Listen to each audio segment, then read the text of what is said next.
Knees and toes. The shoulders have to do with anything? Because of what you did to my bold prediction. Yes, I'm taking this too far, but I don't care. We're The going. noise is great for those who are audio only.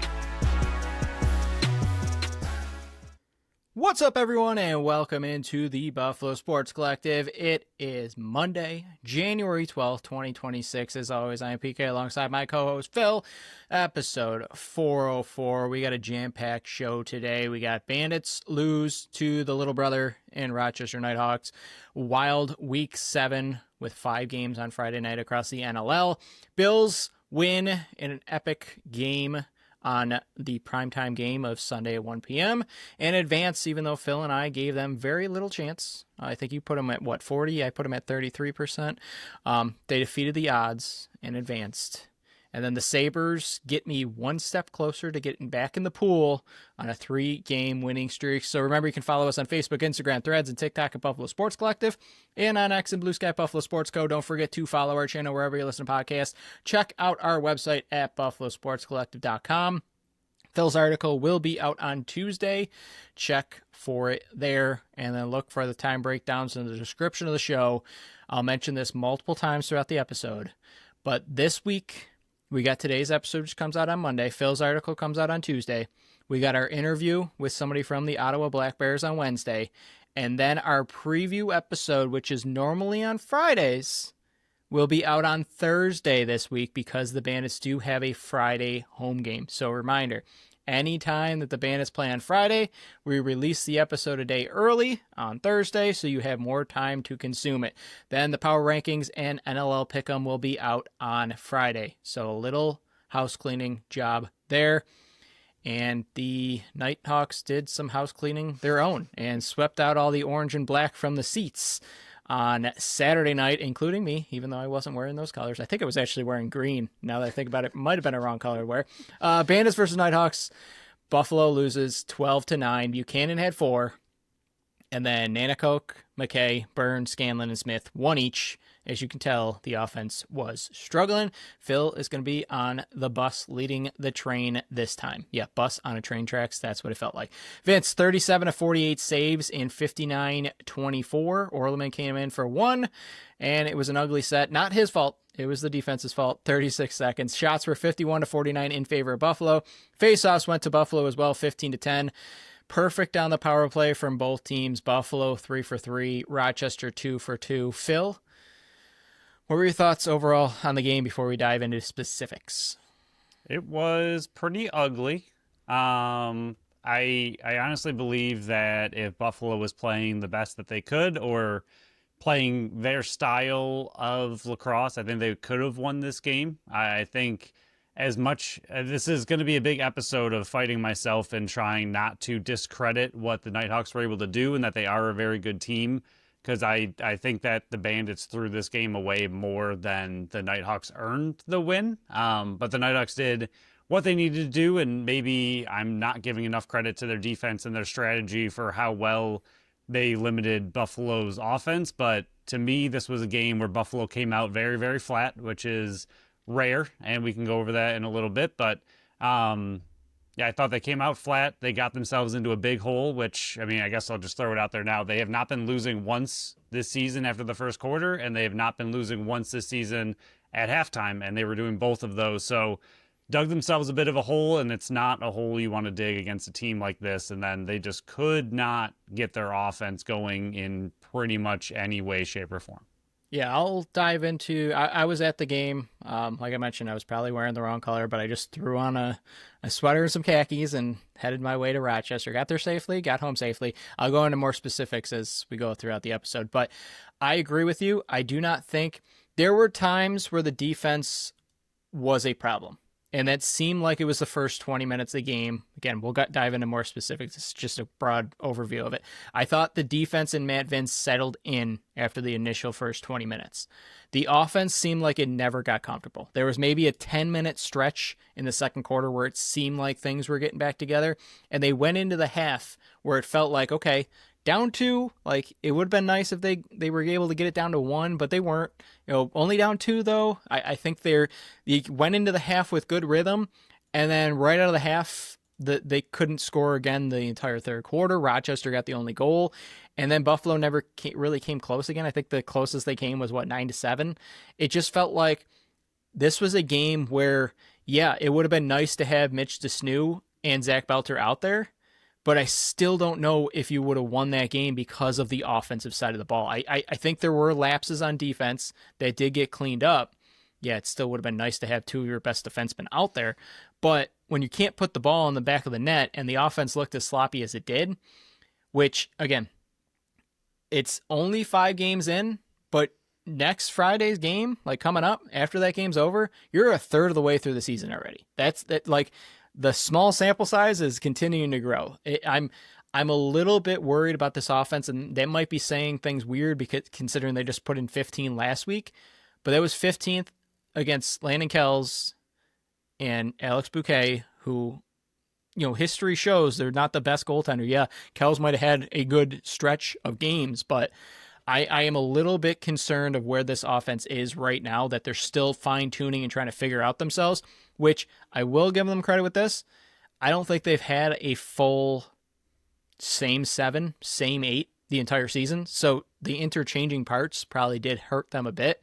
And, it was 4-2 after 1, Rochester, 7-5 at half, 8-5 after 3. And, Buffalo really never kept it close besides like the early initial start of the game. But I guess with that, we can dive into the offense here. And it wasn't pretty. Like, your stars and Dane Smith and Josh Byrne couldn't get it going. Smith was 1 for 13 shooting.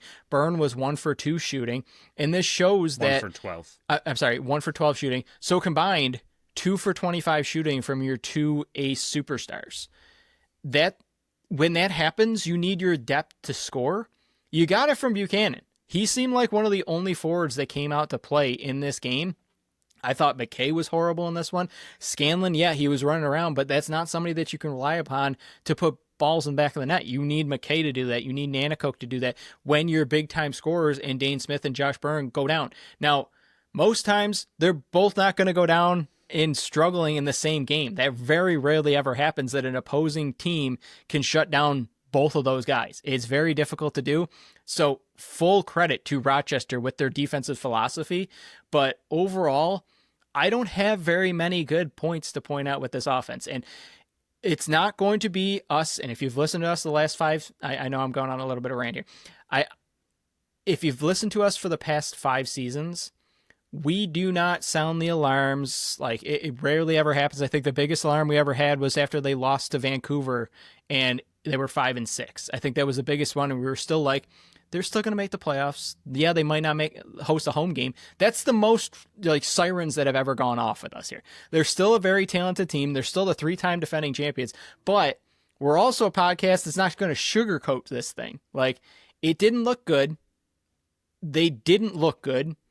And they're in a spot right now where Rochester has game 1 over game 2 out of a 2-game series in hand. Yeah, the next one's going to be in April, but as we've seen so many times with this unified standings, head-to-head advantages and head-to-head performances down the line when it comes to seeding in this unified standings playoffs, it's a big deal. And dropping the first one in a game where you did not look good whatsoever is not ideal moving forward. But again, sitting 3-2, but there's a lot of stuff to improve and clean up with after this game. Yeah, for the offense, from what I saw, a lot of drop passes, a lot of drops in general. Couldn't pick up the ball even when it was just on the floor. They were just struggling. They just looked completely off. And how many times did you see somebody go to shoot it and the ball wasn't in their stick anymore and they didn't know it? Right, and it was okay. Like, I think it was. I mean, Buchanan had an incredible game, but he was wide open right in front of the net one time, and they're like, oh, and the ball is not in his stick. And I think a big thing with this offense, which is going to be very interesting to keep an eye on throughout the season, it's kind of one that I've felt a little bit in the back of my mind, but haven't really seen it until this game. They, to me, don't have a lot of outside shooters. They have Josh Byrne, who's great. And they have Dane Smith, who can shoot from the outside pretty well, but I would still consider him more of an inside shooter than an outside shooter, but he does have a good bounce shot from the outside. He can shoot really hard. He's got a decent outside shot. He's not a Smith who's going to sit there and pick corners, but he's got a good, hard outside shot. Outside of those two, I don't think you have an outside shot on this team. So the problem with what I saw in this game is that it looked like Rochester, after seeing Buffalo do an incredible job with all the slip picks and all the pick and rolls from the game before where everybody was wide open right in front of the net, Rochester just packed it in and let Yeah. him shoot from the outside. And when they were forced to shoot from the outside, if Dane and Josh are off, they don't have an answer to what to do. And the best little stretch they had, which had them have some momentum, then there was a penalty, which we'll get into in a little bit, but Buchanan and Nanakoke, when they scored back-to-back super quick, what were both of those plays? Pick and rolls got inside. Nanakoke, pick and roll, got inside. Both of those goals were inside goals that they were able to finally figure out a way to get in front of the net. If the Bandits don't have that, and Josh and Dane can't shoot very well from the outside, they're just having an off night, I don't know what their offense does. And I think what their offense does is looks like how they did against Rochester, which is horrendous. I mean, they looked really bad. I don't know how they outshot Rochester in general. When I saw that they did have like 2 more shots, I was like, I don't know where those shots were coming from. You do got to remember that these stats aren't finalized until Wednesday, so that could change. Even for them to be that high I at agree. all, I don't. It didn't seem like they had the ball 90% of the time, let alone get enough shots on goal to be anywhere near what Rochester was doing. I don't know. The offense looked very bad. So when they can't get inside, it didn't look like they had any kind of response or answer on what to do. And when they could get inside, they did a really good job scoring. And McKay, I don't know why he has no idea where the crease is all of a sudden, but he looked rough. And like you said, if he's having a bad game on top of your already powerhouse scoring, it was a bad game by the offense overall, outside of Buchanan, who was fantastic. But on the positive side of the offense, the power play looks legitimately, it looks like they got it fixed. Incredible. These set and that's plays without that they're doing. Benesh, who I think can add that extra sprinkle of knowing exactly when to slip in the middle of that four-man box. One of the best little quick shots. But yeah, the power play looks just like all the set plays I've seen throughout the entire year so far have been worked pretty flawlessly, and it's not the same set play over and over that happens to be working. It's multiple different set plays that free people up, and the power play looks really good. So for the offense to have that, and again, if you looked at what they did in the power play, they got inside. All 3 of their power play goals were inside shots, and that's because the defense was opened up to allow them to get inside. So it does concern me that if a team or defenses in general start packing it in and just stay really, really tight around the net and force Buffalo to the outside to take shots, I think they're going to struggle unless they figure something out. But that's kind of what I saw in this game, is that Rochester just packed it in, forced them to like shoot as much as they want from the outside, and nothing was falling, especially when you have a goalie like Hartley back there just seeing everything really well and picking up all those shots. Yeah, and when Phil's saying they packed it in, he doesn't mean that they're backing off, because they were overly aggressive as well. Yes. And by packing it in, he means they're not letting you get near the front of the net. And the few times where they did, it did cost them. So I do fully agree. I think they took something from what they saw with Las Vegas and go, if we just pack this in, they don't get in front of the net, they got nothing. Because the one loss of Chase Frazier, they didn't replace. They didn't replace that guy that can score those laser shots from the outside. They brought in Mike Trillo, who I'm going to talk about in a second here, and Lucas Nielsen, who's got 3 games under his belt. Which, again, that was I guess I can bring it up now. I don't know how, and again, maybe I'm crazy for calling out the coaching staff and the decisions after 5 straight runs, but how do you pull out Lucas Nielsen, who I thought played really solid in that game versus Las Vegas? Yeah, he got held to 1 assist, but it looked like he was finally confident and comfortable in that role. He was setting those picks, and he didn't look like fantastic, but he looked more confident and looked like he was growing into that role. And then instantly comes out of the lineup, and Mike Triello goes back into it, who I don't think should be back on the floor. Like, the 2 games I've seen for Mike Triello, for as being as big as he is, he was getting manhandled out there. Like, I saw him on the ground more than I did his feet. It didn't look good. He looked out of place on that offense. And there's so many times where I don't know if he had a bigger role versus Saskatchewan last year, so maybe I'll have to go back and look at what he was playing with Saskatchewan when he was in the games. But how many times did you see him put out his stick, throw me the ball when Josh Byrne has it? Dude, you're not the 3rd, 4th, or 5th option on the offense. Go in there, battle bodies, and set some picks. And even the picks weren't strong enough. I think I'm good with seeing Mike Triolo out there. I want Nielsen back in the lineup. And when Benny's healthy, I want them to go 4 strong on the left-hand side. And I understand Benesh is hurt right now. Maybe he could have come back. He was questionable, and they didn't want to push him. I think that's a great decision. But I would have liked to see Nielsen in that game, even regardless of what the matchup might have been versus Rochester's defense. I think Nielsen at this point deserves to have a starting roster spot if Benesh is out over Mike Triolo. That's just the way I feel. I don't think Mike Triolo fits this offense right now. I am very scared about the right-hand side with Nanakoke not producing if he can't get inside. And you're relying on Buchanan, who right now is sitting number 2 on the team with 11 goals. And he's doing phenomenal. Like, after the first game, he's come back strong. Like, I think these last 3 games have been phenomenal by him. Maybe the last 4 games, sorry. Or scratch the Halifax game. I would have to look back. I think it is 3. I think it's 3. But he's looked absolutely phenomenal. I think he's got all 11 goals in the last 3 games. He's looked fantastic. He's the only steady presence out there. But Byrne looked way too quiet in the first half. He came a little bit alive. It's just 18 turnovers they had in the first quarter. First half. They just made it too easy for Rochester. And again, I'm not discrediting what Rochester did, but you're looking at the team. They had 3 power play goals. And yes, they also had 3 chances in the second half where Buchanan's dunk is no good. Nanakoke was in the crease because of it. You had McKay, that goal was overturned because his foot was in the crease. And then another one right at the end of the third quarter was waved off as well. So those are 3 goals that could have stood, and then it's 12-12. So you got to factor that in, yeah, but the offense just looked way out of sorts. I am very waiting with anticipation to see Benesh back in this lineup.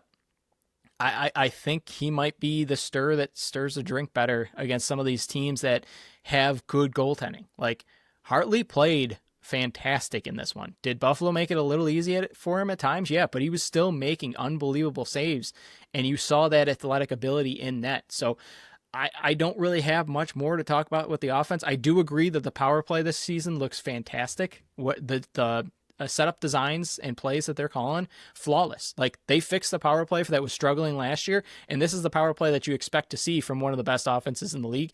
But moving forward, if Dane and Josh are off, like we saw in this one, 2 for 25 shooting, and you can't get more than Buchanan to help with the scoring, this could be the type of games that you're in for, and this is what I am worried about with this offense. I'm not sounding the alarms. I'm not overly concerned, but that's a red flag for me going into the rest of the season is if those 2 star players, I mean, what are the chances that they get shut down together again?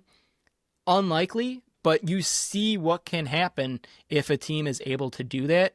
And I fully agree. I don't think they have enough distance shooters on this team, and I don't know if there's a way to go get another one to help fix this.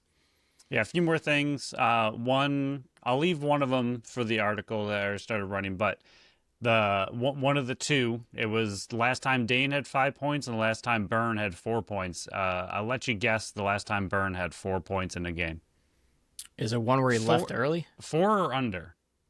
Probably left early and won. So it was 2 or 3 years ago where he got hurt? Yeah, it was the 3rd game of 2024. And not including playoffs, but like, that's insane. Yeah. And that's what happens, though, when they get shut down together.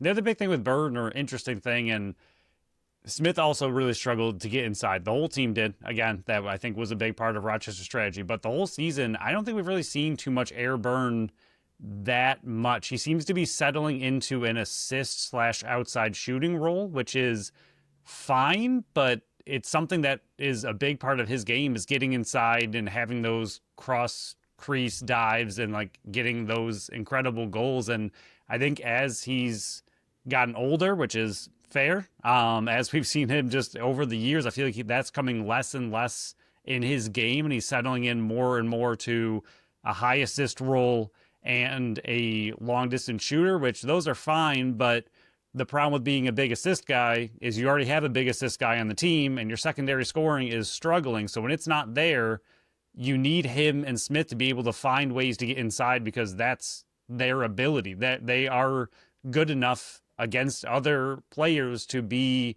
able to get inside. Like, when it's not working for the rest of the team, those 2 need to take over and make it work. That is why they are who they are, and both have MVPs and both have offensive scoring titles. Like, they need to take those games over when it isn't working for your secondary scoring. You can't just sit back and pass to the guys who can't score. Like, you need to go and make those really hard plays and get into the dirty areas and find a way inside because you're that good. And I just don't think they really did it in this game. Yeah, this was a game where you needed one of your two star players to step up and be a little selfish and saying, this is mine. And, 25 combined shots. They were calling their own number multiple times.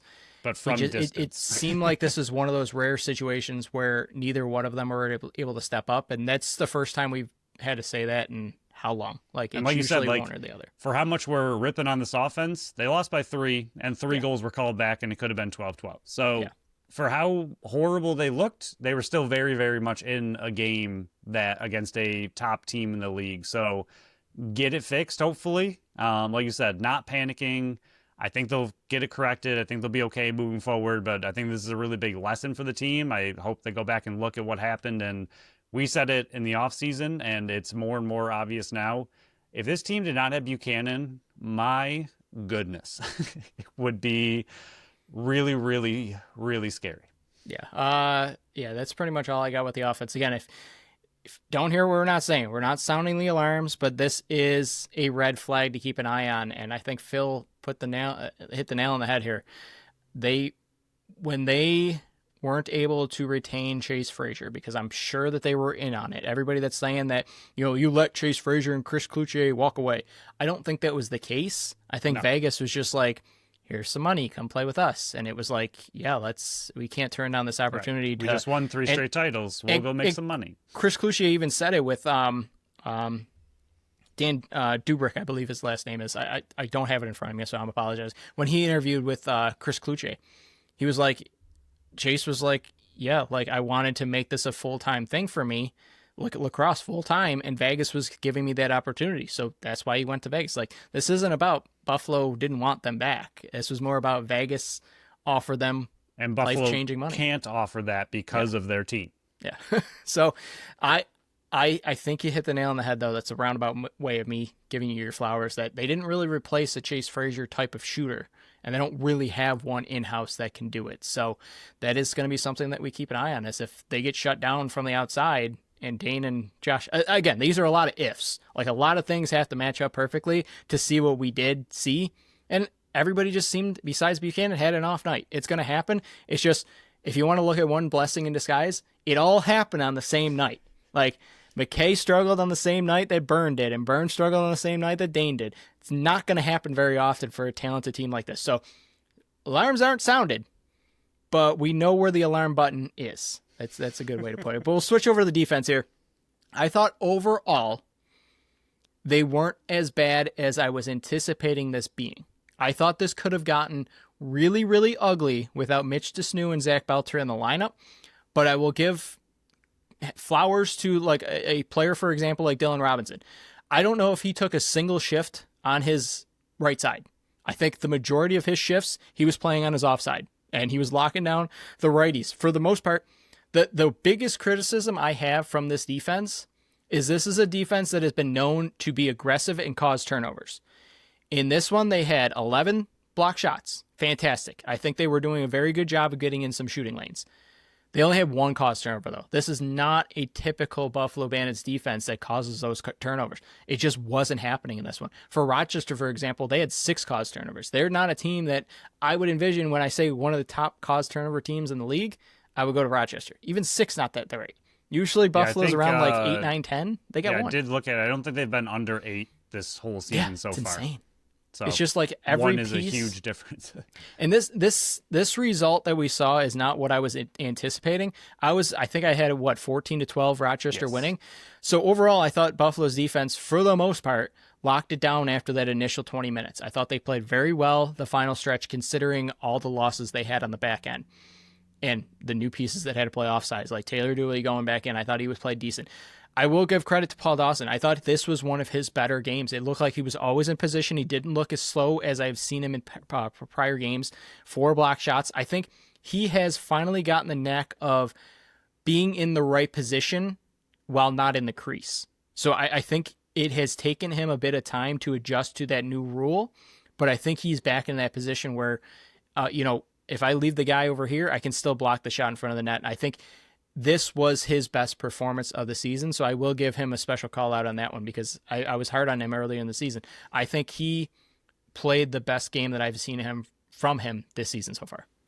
Yeah, I think the big thing with the defense is just the start, like you said. Like the first 20 minutes, they were really bad. I mean, Zed gets the natural hat trick and makes them all look like fools pretty early on. And until Vince came out and the 6th goal, and then Orleman went in, and again, not his fault whatsoever. That was, again, terrible defense on that 7th goal. On Nick Weiss. Like, I don't understand. I think he thought that Ron John could have teleported because he was just like, okay, I'm not going to take the ball carrier. Like, or maybe he didn't trust that Ron John could get there in time. Like, he left completely the shooter. Or no, I'm sorry, I'm misremembering. He thought Ron John could teleport to the guy in front of the net. Yes. And leaves him and just goes out to the guy that's like 30 feet from the net. And it's just an easy tap in for against Steve Orleman. Yes. It's not Steve Orleman got hung out the dry, man. Like, that was a rough wake up call. Like, hey, you haven't played a second of action all year. This is the first shot you're going to be facing all season. Good luck with that one. Yeah, that was a bad sequence right there. And he played 36 seconds and he was done. Yeah. But apparently it was enough to give Vince 36 seconds off, and it was all he needed, because after that, the last, like you said, about 40 minutes, they let in 5 goals. 1 was a power play, so 4 even strength goals for 40 minutes of play against the Knighthawks, who have been averaging 13 plus goals so far this season. You'll take that all day. And if you said that, again, we love playing this hypothetical game, that if you told me that the Bandits shut down Rochester for just 5 goals in 40 minutes, I would say, okay, the Bandits probably won that game then.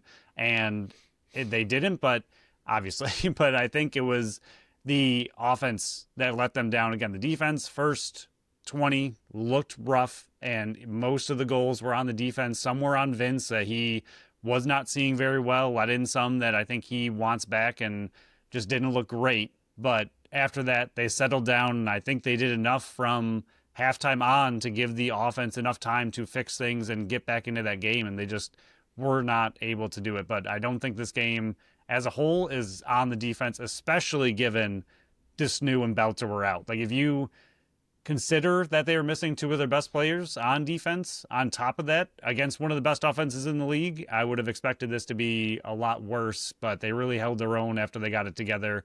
Starting slow arguably put them in a hole that they couldn't bury themselves out of, but I think they did enough in the second half to keep the game close enough that the offense could have came back, but they just weren't able to. Yeah, I thought the first penalty kill was great. It was just a better shot from Fields. I thought they were being very aggressive, staying in their spots, and Fields just had a perfect shot. But, they didn't let any player really explode on them. I mean, McConvey had 7, but it was more like a death by 1,000 stabs for them. Fields had 2, 3, and 5. McConvey 3, 4, and 7. Smith 2, 3, and 5. Williams 3, 2, and 5. They held the Lanchbury to 1, 2, and 3. So it wasn't like anybody Lanchbury was injured. Yeah. What was that? Lanchbury went out, I believe. You're right. Yes, I apologize. So yeah, that would explain his lower numbers. But it seemed like they didn't have anybody that went off for like 10, 11, 12 points. Their offense can be designed where it reminded me so much of Buffalo's defense or offense in prior years when you had Cloutier and Frazier, where they just had so many guys that if your top 2 guys weren't doing it, you have a McConvey, you have a Zed Williams who had been quiet to this part of the season. You have a Waters who pumped in 1. So it just seemed like this was a team that had so much depth on offense, which we talked to Brendan McDaniels about on Wednesday. It just seemed like a death by 1,000 cuts is what it felt like with offense. They didn't let any one particular guy do it. It was just a collection of all guys that were having really solid collective nights. That's the other thing with the Bandits defense, and this could be, again, partly because Disnew's gone, even though he wasn't there last season, but their transition also has evaporated. And I know you got to be a little bit careful watching Rochester and their transition, so you're trying to get off a lot quicker and everything like that, but I thought the Bandits were doing a good job with Weiss putting in a couple, and just in general throughout the season, they've had a couple transition goals every single game coming from the defense, whether it's Dawson, Priolo, Weiss, Disnew, like whoever Robinson, like everybody's been getting at least one. And then this game, I feel like the opportunities they did have, they should have passed it off to the offense when they went for it. And then when they didn't go for it, I was like, okay, well, you were right in front of the net. Why didn't you take that shot? So I feel like the transition game was very off. Like they just were taking the opportunities they shouldn't have and then letting go of opportunities that I thought were right there for a good chance. But they didn't get any defensive help in the offensive side either. Yeah, I will give Rochester credit for this one.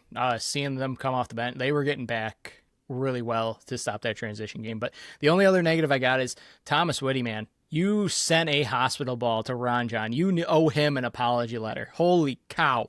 Like, he was open, not open. Then he passed it and got lit up. Like, that was a bad hospital ball. But again, I'm not overly negative with Thomas Whitty. That was the only other negative I had written on my sheet. So I do think Whitty actually had a good game. I think they bounced back game. Yeah. I mean, considering they each had to take a step up. Like, I thought they played better considering the role they had to do. But before we dive into Mad Vince and the goals against, let's dive into our sponsor of the episode, Tap That Tap Room at 363 Delaware Street in Tonawanda, New York. Hopefully you were there watching the game if you were not in Rochester, because it's the best place to go to watch Bandits games. Buffalo's first women-owned self-pour bar featuring 30 consistently rotating taps. They offer a variety of beers, cider, sour, seltzers, and malt beverages.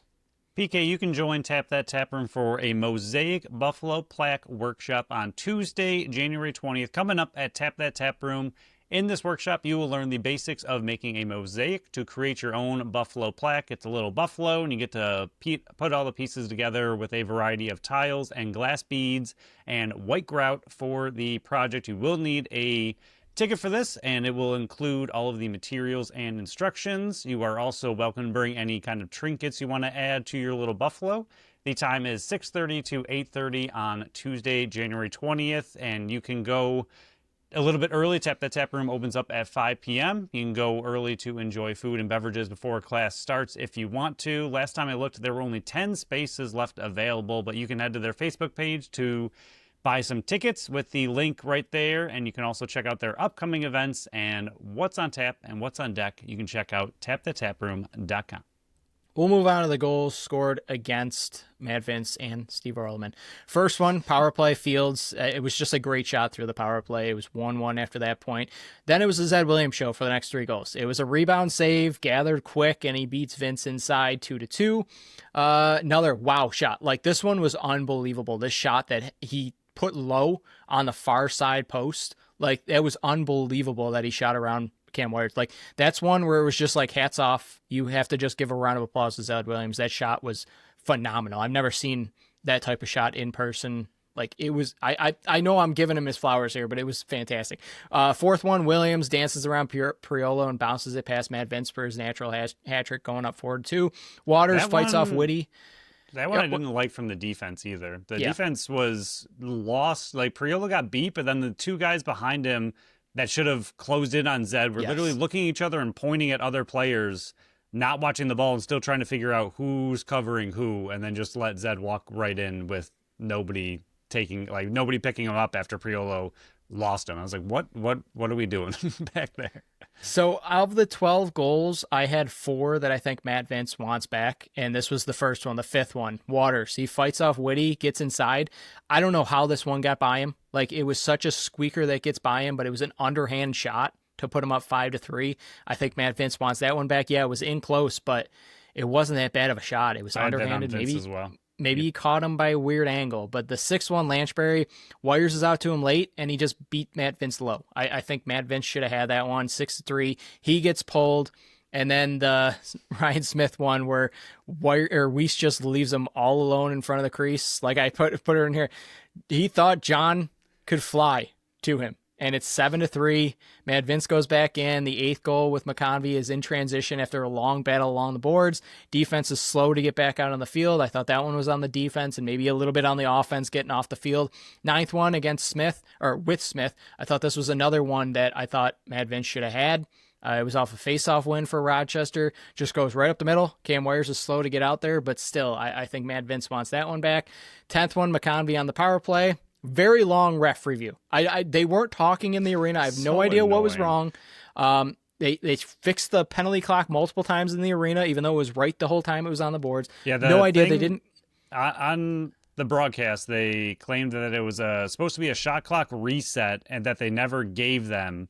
So the game clock and the power play clock were correct, but they were just trying to reset the shot clock, but they couldn't figure that out for a good, 6, 7, 8 minutes. I was like, my goodness, what are you doing? Yeah, What? it was. It We was got no embarrassing. explanation in the No. arena from anybody.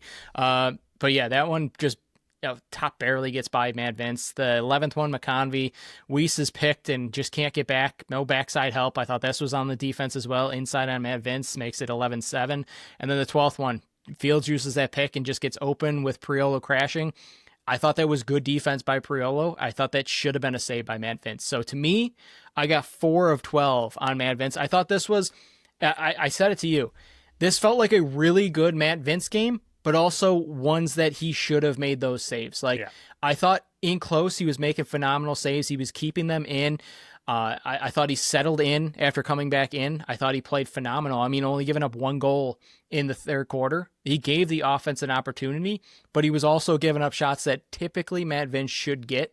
So again, I hold Matt Vince to a higher standard than a lot of other goalies, rightfully so. So maybe I'm being too harsh on Matt Vince, but I feel like we normally are pretty fair with Matt Vince. Every goal is not on him. But I just thought this was a good bad game for Matt Vince, which felt like weird. Like he was giving up massive rebounds. I thought when he came back in after the 7th goal, he settled in. But overall, like he made phenomenal saves while letting in like this. It felt like a typical vintage Ryan Miller game, where Ryan Miller would always let those ones in that he should have, but would make phenomenal saves. It felt like a Matt Vince / Ryan Miller game in this one. Yeah, and it's funny because if he lets those phenomenal saves in, you're like, oh, that's fair. But like the score is that much higher. But he makes those saves and lets in the easy ones. You're like, okay, well, you kind of should have let the more impressive goal go in, but you made the big save. So it's kind of, you're like taking, you're such a weird game. Flip flop. But at the same time, if you make the big saves and the easy saves, it's a little bit better. But again, as a whole, and I do agree with you on Vince, he definitely had some softies and the defense looked a little bit rough. But given this whole picture of this game, they lost 12-9. Yeah.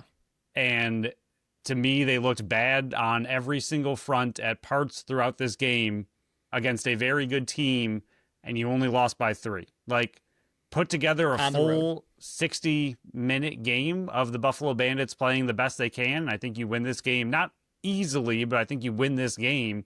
I think they, in a very strange way, proved they can beat Rochester, even though they lost, because I think they played pretty poorly and still hung in there for a good amount of time and still only lost by a few goals. So as bad as we're talking about this game, I think in a weird, strange way, it also shows that against one of the best teams in the league, you can play this bad and still kind of hang around as long as they did. Yeah, I think that's a great way to put it, that they're still sitting 3-2. It's not the end of the world, but if everything goes right, there are very few times where Buffalo can get defeated. If they're fully healthy, everything's running on full power, I still think they're one of, if not the best team in the league. It's just they had a very off night on all fronts at some point in this game. And when things are completely falling apart and the other team's playing really well, again, other teams have good players too, guys. Relax. I think this is what you can see. And they still only lost by 3 on the road to a very good team that has first round home playoff game talent and expectations. But penalties, McKay, delay a game 1. I get it. It's probably the right call. It's just a block call. The Priolo Fields one, dead ball foul. I thought it was a good foul by Priolo to get Fields off the field. No pun intended there. And then Nanticoke one, delay a game. I get it again. Get it. Blago. I don't get never saw that one called. Probably never will see it again. I guess if you want to do it, it's the letter of the law, whatever. But both dead ball calls to me were kind of like, okay, let's blow the whistle here. It didn't seem like it interfered with the game, but they were get called. So overall, refs, whatever. Like I didn't think either of those ones had any effect on the game whatsoever, whether they don't get called or do get called. In the end, I still think the results are a 12-9 game. So in the grand scheme of things, they didn't really play a big factor into this game. Yeah, I had both of them. The first one just on McKay, I was like, it's ticky-tacky. Like, yeah, he's running over it, but he didn't touch the ball. And like you said, how many times does that happen? Like every game pretty much, and it's never called. And The other one, I still, like you said, like I found the rule. I think I get it, possibly, but I've never seen that called a delay a game before. I Right. mean, we've often seen it called like, hey, you can't do that. You ran through the crease. You can't go after the ball. So the other team immediately gets the ball and it's Yep. a stoppage of play. I Blow thought the that whistle should and have you're been the good. right call there. And that's usually what they do 9,000 times out of, 9,001 times. I've never seen that called a penalty before, but at the same time, it was only 2 calls, and the only 2 calls I got all game were 2 delay game calls. That's fine. The refs didn't really play a factor in this in a negative way at all. So I thought they, to me, got a little bit lucky that they were letting so much go in the first quarter because it got Yep. really, really nasty really, really quickly. And it It looked like transitioned to the second somebody, half as well. The defense for Rochester and the offense for Buffalo Yeah. were getting real chippy as well. Again, And it- that's another place where I had a problem with Triolo. He's seeing Dane Smith get manhandled out there, and he's just, whoa, whoa, whoa, like a principal. Like, whoa, whoa, whoa, guys, what are you doing over here? Like, you're 6'7". Like, you're there to be the guy that sticks up for the star players. And Yeah. I don't know, another problem I have with him. I was just a little worried that early on that somebody was going to get injured with how much they were just letting bad, go and how physical it got. But it did settle down for a little bit until the fourth quarter. Then it got a little bit more out of hand. But overall, fine with the refs. Yeah, just a few things. To wrap up this game, I'll go over them with my negatives first. The only problem I had with Connor Farrell, he was in the game. They needed to get that faceoff win, and he false starts. Like, if you're a Fogo and you're in the game for that reason, you need to win those ones. You can't false start. Like, that was a big no-no for him. But overall, whatever, it's faceoffs. We had that whole debate on a Discord not that long ago. Couple more negatives here. With the Bandits media team, I've noticed this last year. I called them out last year, and you're 2 for 2 this year. Maybe it's to limit the nonsense and the craziness on social media, but both losses this year, they have not posted. The comments off. They have not yet. Exactly. That's all you have to do. You have not posted the final result of the game. There was the halftime result. You posted some goals after the game, but if you're going to post after wins, you should post after losses too. We called this out on this podcast the last couple of years, and I remember doing it. I'm doing it again. Twice now. 2 losses have not posted the results of this game. There are some people that only use social media to find out scores of the game. I think it's your obligation. Again, it's your social media. You can do whatever you want with it. But I think it's a little petty to not post it after games. Just turn, like Phil said, turn the comments off if you don't want to read them. I think you should do it for every post because there's so many stupid comments out there. Last one. Actually, the last negative here. Buffalo Bandits fans have to get thicker skin. I was at the game. I loved what the PA announcer was doing to the Bandits fans. That breeds more fans in the sport. That breeds rivalry. If you can't stand to be insulted and have people be rude to you, don't go to away games. Like, yeah, fan-to-fan interaction is something completely different. I'm not condoning if Rochester fans were going after Buffalo fans inappropriately, Buffalo fans were going after Rochester fans. I'm strictly talking what the PA announcer was doing at the game. I found it hilarious. That is what will grow this sport. Other sports do it all the time. You can't be so sensitive in this one. He was making fun of your orange and black shirts. He was making fun of no goal. I couldn't contain myself to not laugh in the press box, and it was supposed to be non-biased. I thought it was hilarious. I thought the atmosphere was fantastic. I know a lot of Bandits fans infiltrated it, but it did seem like there were a ton of Rochester fans in there as well. This was the best crowd they've had. I think over 8,500 fans. I think I would put it like 75% were Rochester fans, but Buffalo fans that did travel, fantastic. I mean, it was loud. You were, every time they were chanting, "Let's go Hawks," you would chant, "Let's go Bandits" right back. You were doing that. That's the only other thing I'll say. If you're insulted with some of the stuff that the PA announcer is saying, then you cannot say with the goalie sucks with the other team. Like, there's no difference to me what you do and what they did. So to me, Bandits fans, you're some of the best fans in the world. Don't hear what I'm not saying.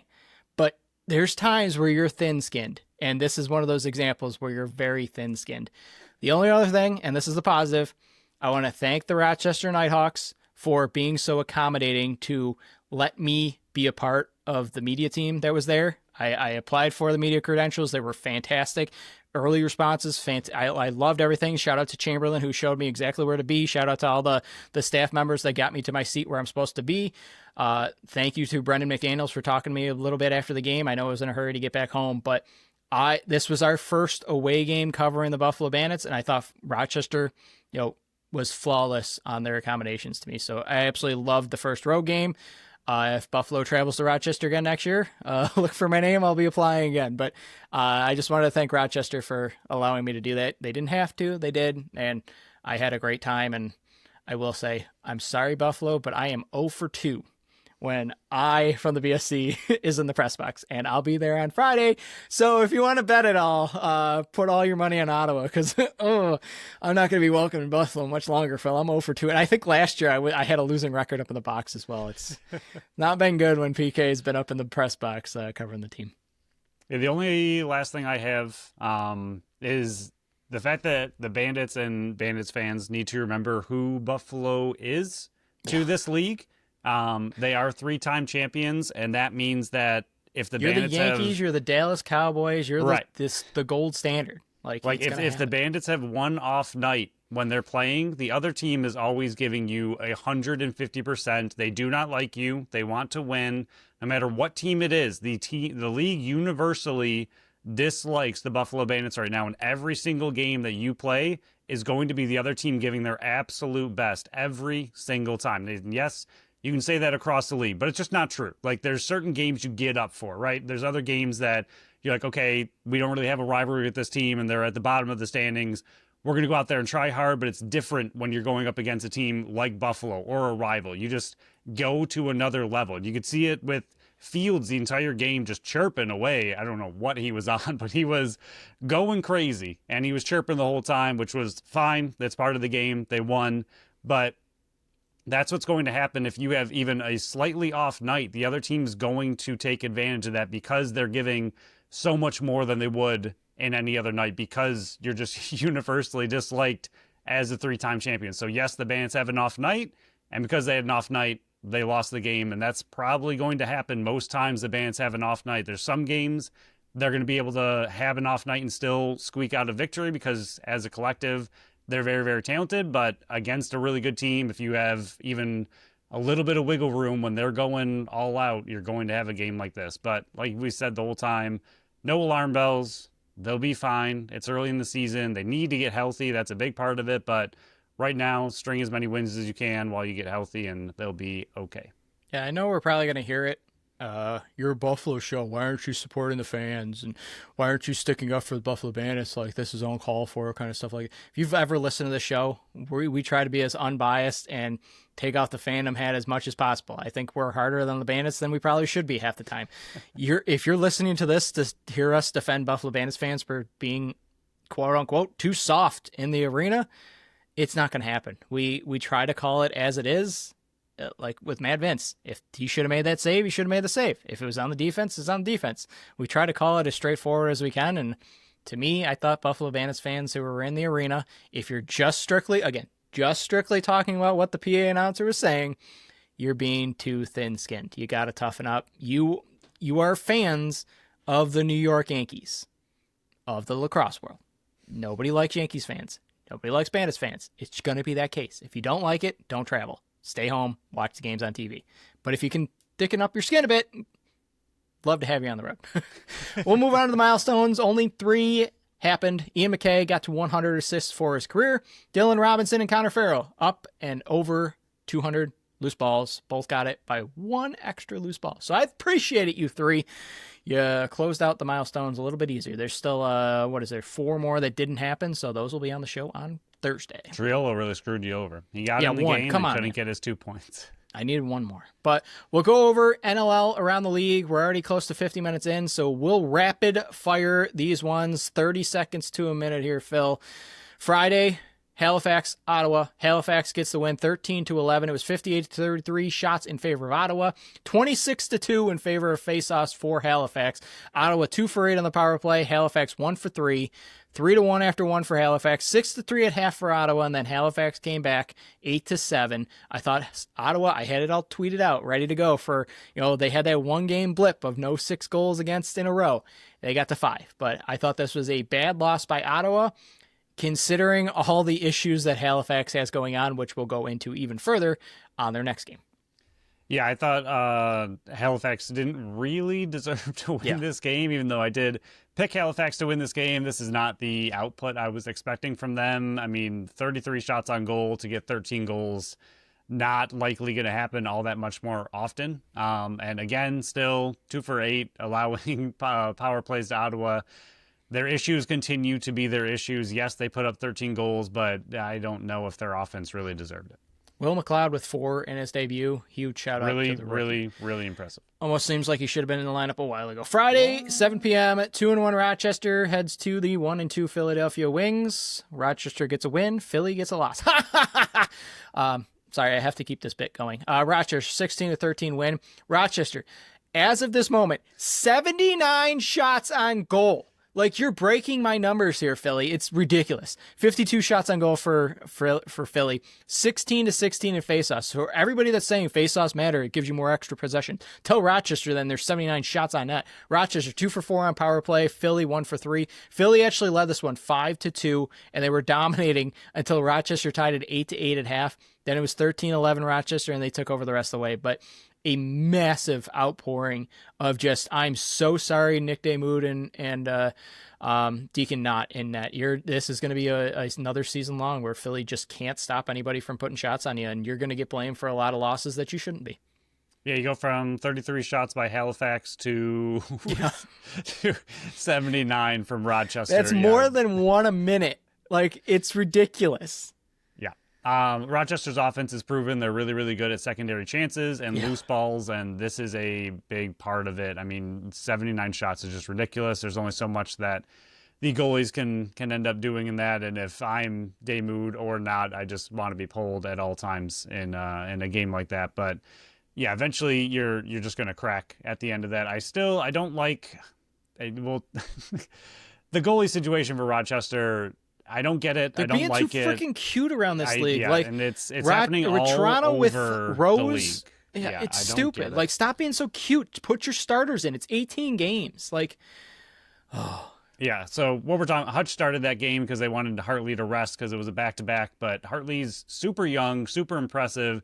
There was just no reason, in my opinion, to start Hutch. Like, he doesn't need the rest, and we said it with Vince. Like, Vince has never been pulled for a back-to-back game, and he's 40-plus years old, and he's doing it without a problem, and he would want to be in those games. I'm not saying Hartley didn't want to be in this game, but not starting your starter just seems wild to me, and it's not the first time it's happened in, across the league this season. So, weird thing, and then Hutch obviously struggled quite a bit. They throw Hartley in, and he's dominant and amazing after that, so just weird. Don't like it, but we can move on from that. Yeah, Rochester didn't deserve to win that one, and they got it. So that's 2 for 2 in teams that didn't deserve to win that did. And it continued. Vancouver. They win 11-10 in overtime versus Calgary. 53-52 shots for Vancouver. 14-10 faceoffs going to Calgary. First time Max Adler's been back in the league in 2 years, I believe it is. Vancouver 5 for 6 on the power play. Calgary 1 for 5. Calgary came back from 10-7. And they tied it up. Actually, it was 10-6 after 3. And they tied it up, took it to overtime, and Curtis Dixon, the new Calgary killer, shut it down. But, yeah, Vancouver scared 95% of the people's picks and scared you and me as well. But, yeah, Vancouver gets another win, hard-fought win. And this goes back to the fact that we said it before the season started. Calgary's going to be a tough out for a lot of teams. They might not win a lot of games, but they are on the right track to rebuild and retool this team. I think Calgary's going to be a tough out for a ton of teams across the league for the rest of the season. Yeah, they're looking scarier and scarier as the season goes on. Like, and they're digging themselves into a very rough hole so far as trying to make playoffs. But as this team grows, and I mean, keeping up with a team like Vancouver and being able to force overtime and come back in the way they did, all really impressive. It came down to special teams. Vancouver 5 for 6, Calgary 1 for 5. That is the entire game right there. And if it wasn't for that, if it was even a little bit more even, Calgary wins that game, which is just wild to think about, that Calgary team. I know it's a very emotionally charged night. Dane Doby getting his jersey retired, and it's the, Vancouver Calgary heated rivalry and everything, but very impressive, comeback by Calgary, and it's got to be annoying for them to keep hearing, like, oh, we were in a good game against a good team but lost, but they look good, and it's a good team, and Dixon also looks really good. This is the first team that actually deserved to win their win that they got. Saskatchewan, 21-15 win. I will say this because we're already 55 minutes in. We'll crank these rest of these out. Las Vegas, if you do not make the playoffs, it's because of the goaltender position. It is not fair to Caleb Kahn that your first experience in the NLL at 18 years old is to go against a team that was just in the finals. In my opinion, I know everybody loves Sean Williams, but he did this team a massive disservice for not addressing the goaltender position with all the money spent on the forward group and trying to fix the defense. The reason that Vegas, if they don't miss the playoffs, it is solely because of the goaltending position. They let in 21 here. They let in 11 versus Toronto and 15 last week. If I'm doing the quick math, what is that, 46 goals in the last 3 games? Or no, 56. I'm sorry, 56 goals in the last 3 games. It's unacceptable when your offense put in 15 goals. Like, the goaltending position will be the reason that Sean Williams does get fired at the end of the season if they do not make the playoffs.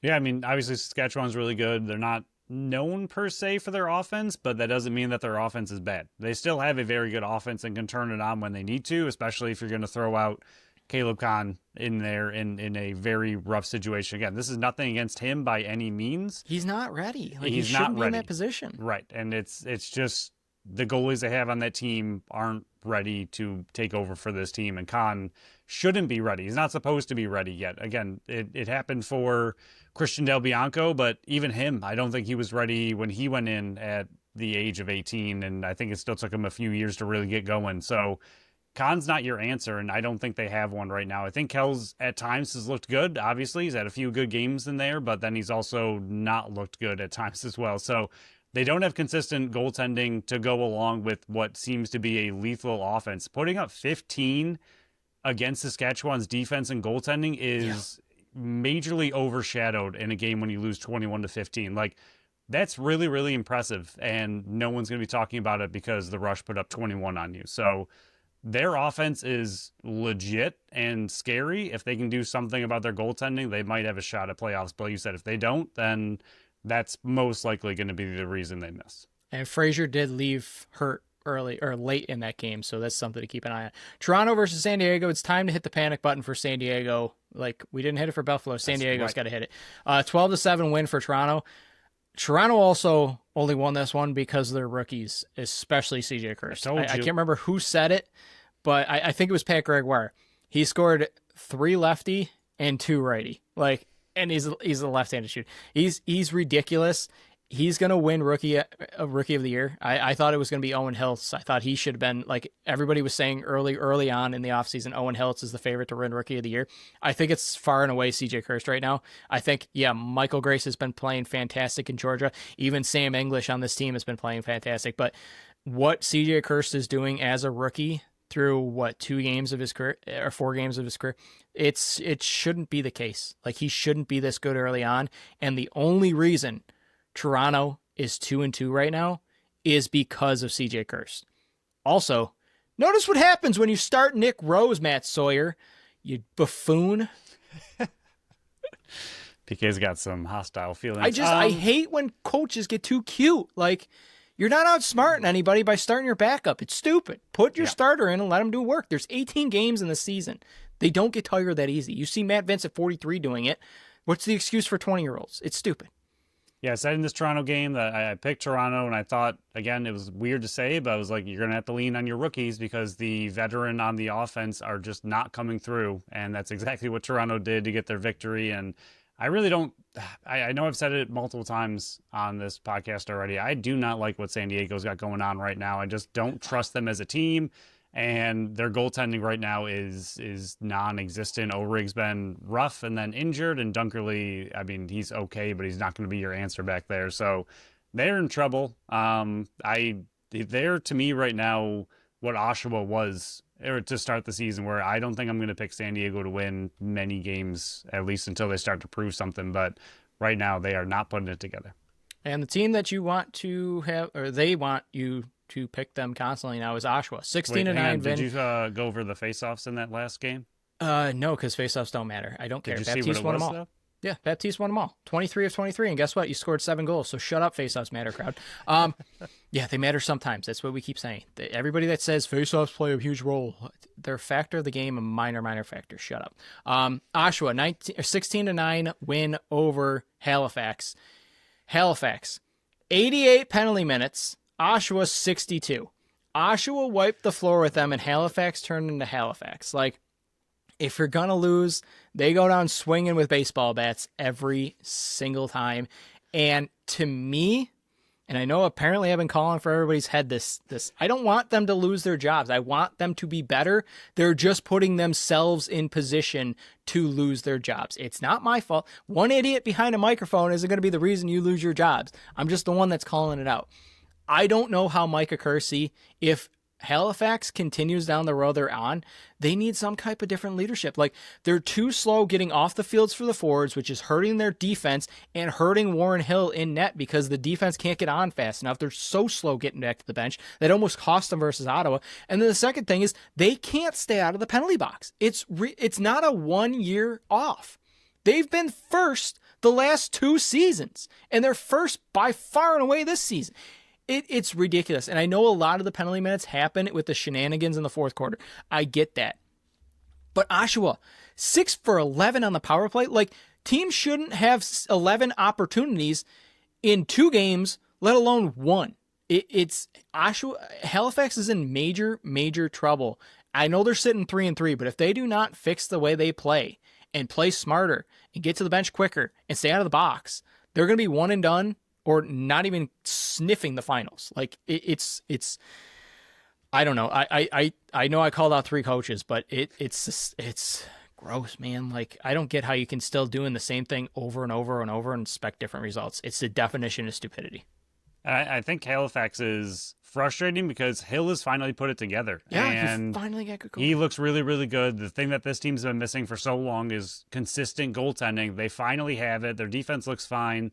And their offense, yes, has looked rough, but with the defense and goaltending they're getting, they don't need to be perfect. It can be a low-scoring victory, but they just continue to shoot themselves in the foot over and over and over. And it's frustrating because that team should be good and should be one of the top teams, but not if you're going to keep playing like this. Last one, Colorado gets the 7-5 win over Georgia. Dobson is unbelievable. Like, to me, he has to be the favorite for goaltender of the year, if not up there for MVP of the year as well. He's been freaking phenomenal. Ward as well, fantastic, 39 of 44 saves. And Colorado did enough to get by their first game without Ryan Lee. I think they're definitely hoping that they get Eli McLaughlin back a lot sooner than I think a lot of people are hoping for in February. But this is the style that Colorado has to play until they get their full starting rotation of offense back. They need to win 9-8 games, 7-5 games like this one. They need to win lower scoring games until their offense is fully back. And even then, I think they got to go out and get a righty. Kevin Crawley's sitting out there. Maybe give him a call. Like, you got to get some righty in the system. You can't just rely on Jack Hanna and then sprinkle in a little Dylan McIntosh. You need another righty on that side.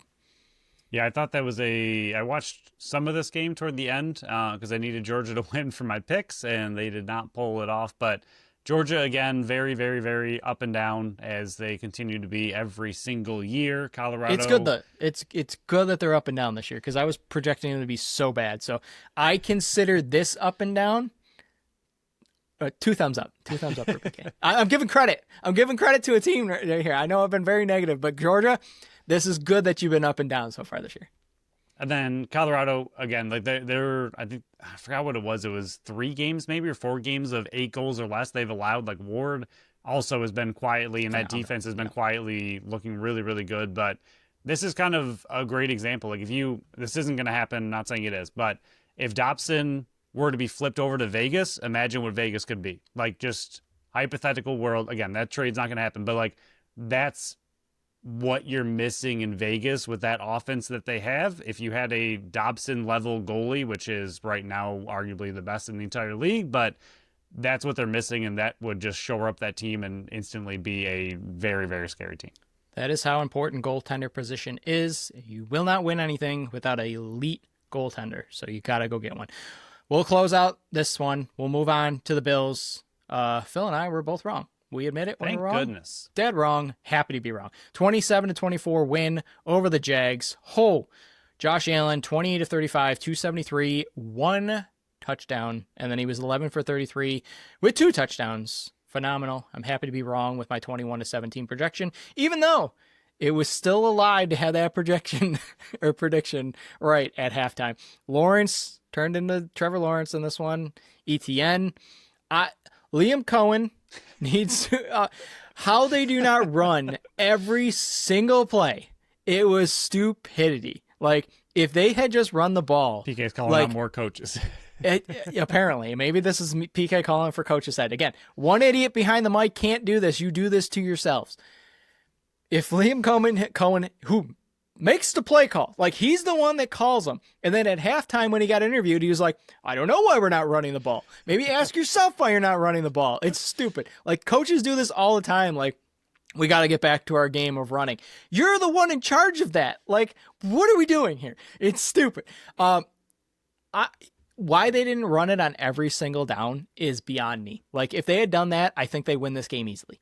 Because Buffalo's defense was getting shredded on the ground. He was 10 for 67. How does Travis Etienne, who's running for a 6.7 clip, touch the ball 10 times? It's stupid. But again, that's Jacksonville. Thank Josh Allen, superhuman. This man is made of thunder. Like, he's not made of steel. He's made of thunder. Like, there's no destroying this man. I thought Tre'Davious White, who was playing phenomenal in December, had his best game. He was the best player on the field besides Josh Allen. I thought Deion Walker was phenomenal along the defensive line. Bishop was in the right spots, and I know he's going to get credit for the interception. It was all Tre'Davious White there. I thought Shaq Thompson was phenomenal. And then give credit to Matt Prater. He came in.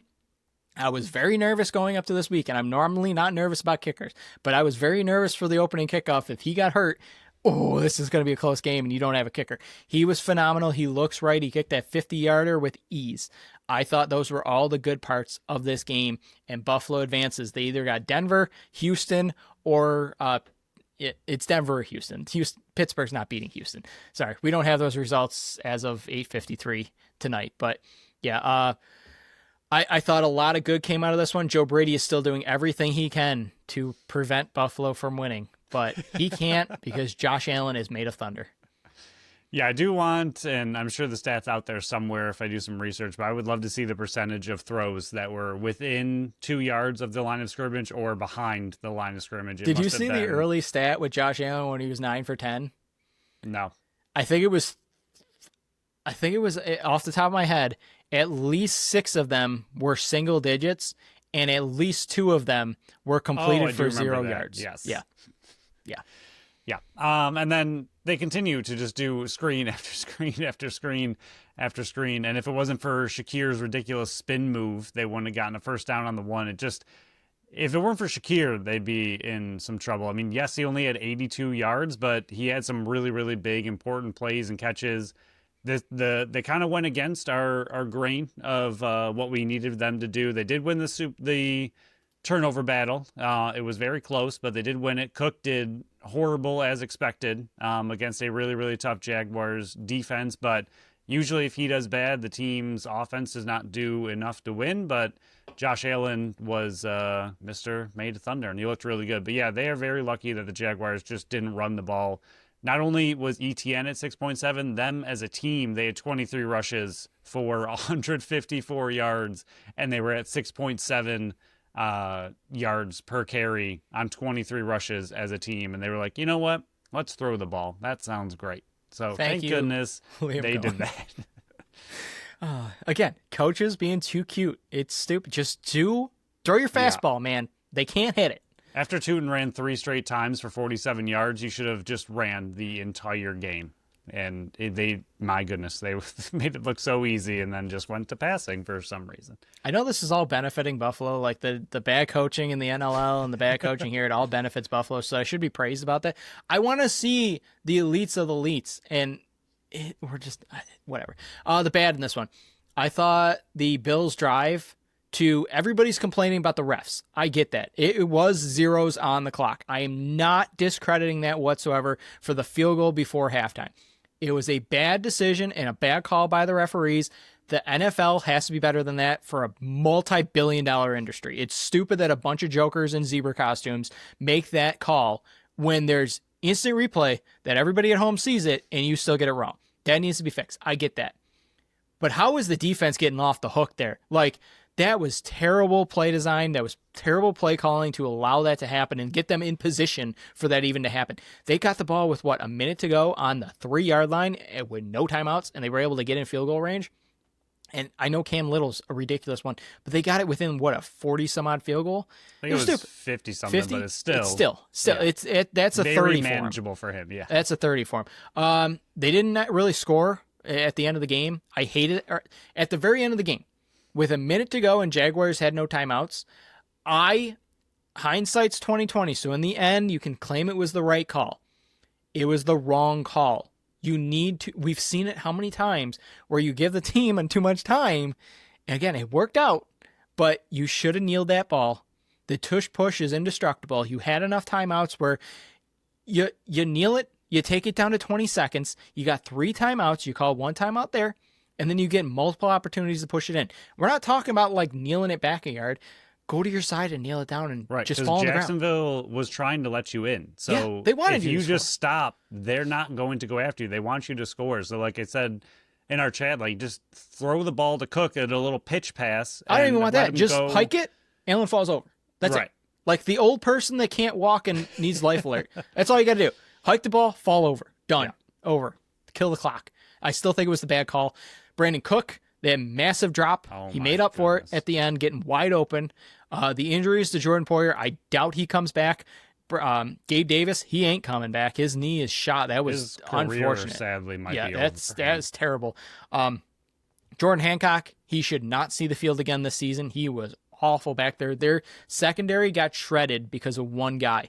And I've said it multiple times. I'm going to say it on this one. If you had told me in September that in January in a playoff game, I would be begging Jordan Poyer's hamstrings to hold up, I would have thought you were crazy. Like, I would have thought, like, how the heck are they even in the playoffs with Jordan Poyer's your safety? DeMar Hamlin is working his way back. He might be the starter, or I still said, how is Jordan Hancock out there? Throw Cam Lewis out there. Like, he was bad back there. And then the run defense. I have it in my notes here. Run defense got lucky. Jags were dumb. Simple as that. Like, as good as this game was, and I'm as happy as I am for them to advance, don't hear what I'm not saying. I'm very happy that to be wrong. But there were a lot of things that Jaguars could have easily won this game if Buffalo didn't have Josh Allen, Tre'Davious White, and some dum-dum on the other side of the field that didn't want to run it at 6.7 a clip. Yeah, I mean, overall, you got the win that PK and I didn't expect you to get. So we wanted we'll take it. We wanted it. Didn't expect it, and still very, very scary at the end of the game. Once they got it back with a minute left, I was like, well, Cam Little, it's going to be a record 70-yard field goal to tie it and send it to OT, but Tre'Davious White coming up huge. I'll end it like this. Let's go Patriots. I do not want to face the Houston Texans. Oh, God. I do not want to see Texans versus Bills because that will get ugly. We'll move on. I am one step closer into the pool here, Phil. Sabres, 3-game winning streak. They win 5-2 in the game we were recording during over the Rangers. Doan had one. Tuck had one. Zucker had, I know you're going to go over that power play one. Samuelson, shorthanded goal, and McLeod, empty netter. Ellis started this one, looked fantastic. And then Saturday, when I was driving home from Rochester, Sabres 5-3 win. Quinn, who's been non-existent, had 2. He's coming alive. Tage Thompson, Byram, and empty net for Norris. UPL started again. Back to a 3-game winning streak, Phil. This is exactly what I wanted to see from this team. I got it. I am one step closer to being in the pool. There's 2 more steps until I'm actually in the pool, but the water's at my knees. I'm getting a what is it? Accustomed. Accustomed to the temperature of the pool hitting my knees. The next step is the biggest one, though. That's the middle range. That's where it needs to prove, okay, this is where I really buy in. So hold that playoff position right now through February, and you get me into that next step. Then we're talking, oh man, can I get up to the chest? If I can get up to the chest, that means it's March and April and you're in the playoffs. I'm fully in the pool if you break the playoff drought. Like, I'm submerged. I can't swim. So put me in the pool, boy. It's playoff time. I'll try to tread water. But that's how you get me in the pool. Those are the steps, guys. So if you want to keep track at home, maybe I'll get a chart and put it on the TV. But currently I'm at step number 2 of the pool at my knees. Yeah, the Rangers game, Ellis coming back from injury, he looked really, really good. The Sabres have a very strange 3 good goaltenders problem right now that I know one's injured, but when he comes back, they have a goaltending problem for a good reason. I don't know what they're going to do. We'll see. But Ellis, for being young and everything, coming back for his first game back from injury, hadn't played in a really long time. He looked really good in that game, made a lot of really big saves. Penalty kill continues to be one of the best in the league, also really impressive. They don't seem to love having a lead going into the third against bad teams. This is twice now they've tried to kind of give it up at the end of the game, but they were able to hold on. But like you said, the power play is just a joke still. I don't get how it's not just a bigger deal for this team as it should be. Because they're winning. The winning mask, which right is now. Annoying. In their last 10 games, they have an 8.7 power play percentage, and it might be just that Zucker power play goal holding on, and that was a ridiculous power play goal that went off the goalie, off his back, up and over and in. They haven't had a good power play goal in who knows how long. It's just, like you said, the wins are covering that as an issue, but while you're winning, you should still want to fix that, and they seem to have done absolutely nothing in a very, very long time to adjust or fix that power play. So that still needs to be worked out. Other than that, 3-game win streak, like you said, that's the biggest thing we wanted to see coming off a loss. How would you respond? And they had a really big game against the Rangers, a team that's fighting for positioning with them, and that's a big win. The other 2 were against kind of lower competition, but wins you still need to get, and they went out and got them. So they are doing what they need to do, and the problem is you need to keep this pace up the whole season now moving forward. Like, they're doing a good job with points and everything, but you can't have one single lapse, and that's what good teams do. They don't have big lapses. So we're going to continue to watch this the rest of the season. But so far, they had 10 wins, 1 loss, 3 wins. Love to see it. Yeah, I got to avoid the big losing streaks. They got a game Monday versus Florida. Then they're going to be playing, as we're recording, versus Philly on Wednesday. So we'll have a lot of games to cover next weekend on the Monday show. But again, reminder that the next episode, that is me and Phil, will be out on Thursday.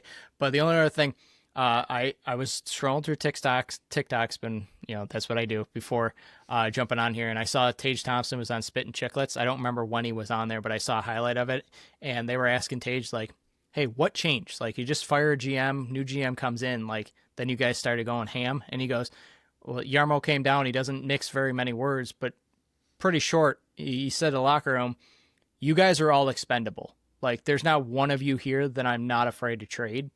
And that got him going. Like, that's all that had to be said. Like, I know Yarmo looks like a very scary individual, so maybe that packed a punch that, oh man, he might kill us. That possibly could be true. Maybe Tage left that part out because he doesn't want to get killed. But for him to go down there and just go like, you guys are all expendable. I don't give two you-know-whats about any of you. I'll trade you if you guys don't perform. Who would have thought 14, 15 years, that's all the GM had to do was to get you going. It's just Which is funny because that seems like that's exactly what they would be hoping to hear. Like, all right, we're out of this team. Thank goodness. Leaving Buffalo. Like, trade us all. Thank you. Like, that doesn't seem like something that would fire me up. That doesn't seem like a threat. That seems like, oh, you're giving me candy. Right. Thank you. Pretty much like, oh, where am I going? Tell me which teams are looking for me. Well, this wraps up this episode. Reason. We will break down and cover the Bills' next opponent on the next episode. Sabres next game versus Monday. We'll get you ready for Buffalo versus Ottawa, which transitions into, remember, Phil's article is coming out on Tuesday. My interview with somebody from Ottawa Black Bears will be out on Wednesday. That's already scheduled. But again, I'm not releasing names until it actually is confirmed. Thursday will be our episode. Remember, Thursday, not Friday, because they got the Friday game. Friday will be Power Rankings and BSC Pick'em. Remember, Monday and Tuesday, look for X to vote on the BSC Pick'em poll. If you want to be part of people's picks, you're tied for first with Phil, and I am in a distant third. And then Instagram stories on Tuesday to vote there. That will wrap up this episode, and we'll shut it down after an hour and 20 episode. This was probably one of our longest, but we had so much to go over in some positive news, and PK is a joy of ball of fun to be around right now. Thank you all for listening to another episode of the Buffalo Sports Collective. Thank you to Tap That Tap Room for sponsoring this episode and this podcast. Follow us on Facebook, Instagram, Threads, and TikTok at Buffalo Sports Collective, and on X and Blue Sky at Buffalo Sports Co. Visit our website at buffalosportscollective.com. Phil's article will be out on Tuesday breaking down the loss to the Knighthawks. Follow our channel wherever you listen to podcasts, and make sure you leave us that review on Apple and Spotify. Coaches, if I mentioned your name, I'm sorry. Remember, one idiot behind a mic, you're doing this. Bye-bye.